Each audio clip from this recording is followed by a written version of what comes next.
भाई हरियाणा की आवाज, जनता की आवाज।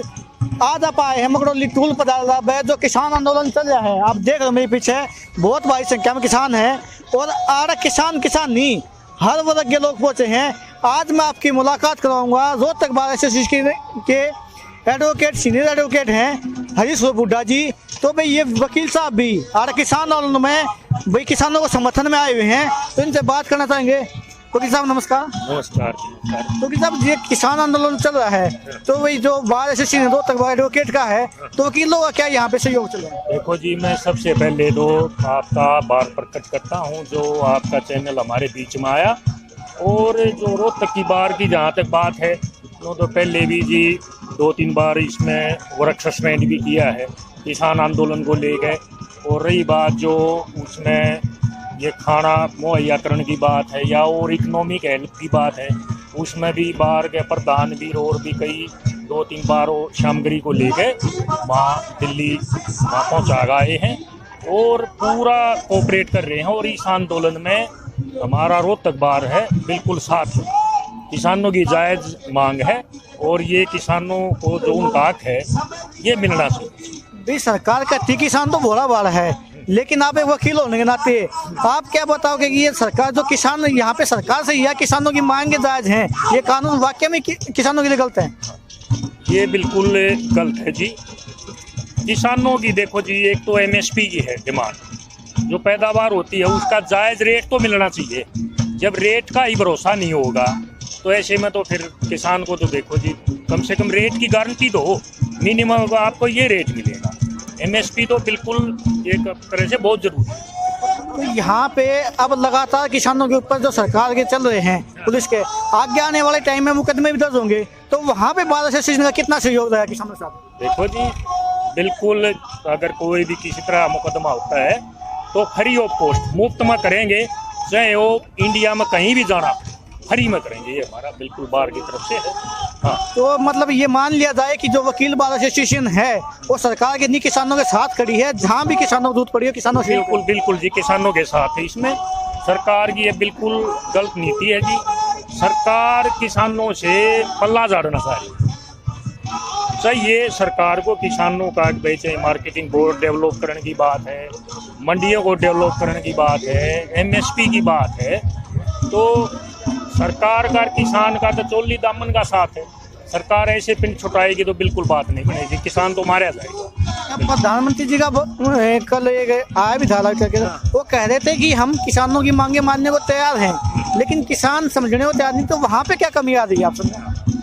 देखो जी, अब आपने मोदी का जिक्र कर दिया, तो मोदी जी तो कह रहे थे कि केरल में वहाँ मंडी डेवलप नहीं है, मंडियाँ नहीं है, वहाँ पर आग आंदोलन करके दिखाओ। ये एक नेगेटिव बात है।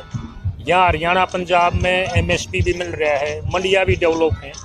अगर आप कुछ करना चाहते हो तो नेगेटिव बात क्यों करते हो? वहाँ भी आप इंफ्रास्ट्रक्चर डेवलप करो, मंडियाँ वहाँ पर डेवलप करो, एमएसपी उनको भी दो। हरियाणा पंजाब को मिल रहा है तो उनका क्या कसूर, उनको भी दो साथ में।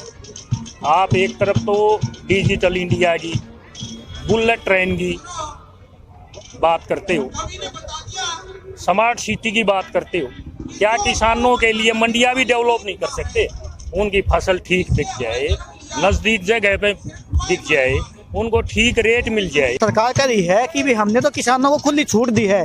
पहले वो मंडियों के अंदर बेच सकते थे, अब मंडी के बाहर भी कहीं भी बेच सकते हैं, उसको रेट ज़्यादा मिलेगा, लेकिन किसान है कि समझ नहीं पा रहा है। एमएसपी की गारंटी बहुत जरूरी है। कॉरपोरेट आ जाएगा, प्राइवेट सेक्टर आ जाएगा, उसमें क्या पता क्या रेट मिलेगा, बिकेगी नहीं मिलेगी, वो अपनी मोनोपोली करेंगे, अपने हिसाब से स्टोर करेंगे। अब किसान तो स्टोर नहीं कर सकता, उसकी बेसिक नीड है, घर में 100 खर्चे हैं, लड़की की शादी की बात है, मकान बनाने की बात है, 100 खर्चे हैं, वो स्टोर नहीं कर सकता। उसका ब्योंत ही नहीं स्टोर करने का, वो तो उसकी तो सीजन पे जैसे आया तभी उसको तो तुरंत बेचनी है। तो अगर उसको उस समय पर भाव नहीं मिला तो स्टोर करने की उसकी गुंजाइश नहीं, वो मारा जाएगा। तो आप लोगों की ओर से किसानों को कहाँ तक और क्या सहयोग रहेगा? हमारा तो देखो सारा जो भी इस आंदोलन में साथ खड़े हैं किसानों के, जो मुकदमे हैं वो तो हम फ्री करेंगे, वो तो कोई दिक्कत ही नहीं। वैसे भी तन मन धन से कहीं भी ज़रूरत है इस एजिटेशन में भी हम बढ़ चढ़ कर भाग ले रहे हैं, उनके साथ खड़े। रही बात दूसरी बात, जैसे मोदी जी ये भी कह रहे थे भाई ये जो कहाँ का एग्जाम्पल दे रहे थे, हाँ जो अदरक का, कोई आप अदरक के बेचते हो तो आपकी अदरक ही खरीदता है, ज़मीन खरीदने की बात थोड़ा होती है। तो मैं यहाँ पर मोदी जी को ये साफ तौर पर कहना चाहता हूँ, अब जब अदरक के ठीक भाव में समय पर बिके नहीं गई तो अगली बात तो ज़मीन बेचने की आओगी फिर। हाँ, तो समय पे बिके, उसका जमींदार को, उसका किसान का भाव मिले तो तभी किसान उसकी ज़मीन सुरक्षित है।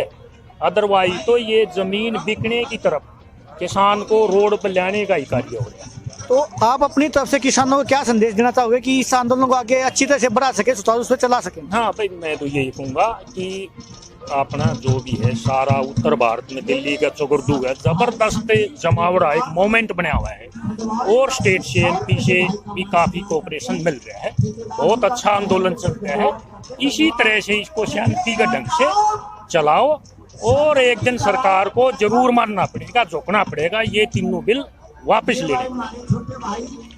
धन्यवाद जी, थैंक यू। ये भी हमारे साथ भी सरकार कहती है कि भी किसान भोला भाला, किसान को समझ नहीं आता।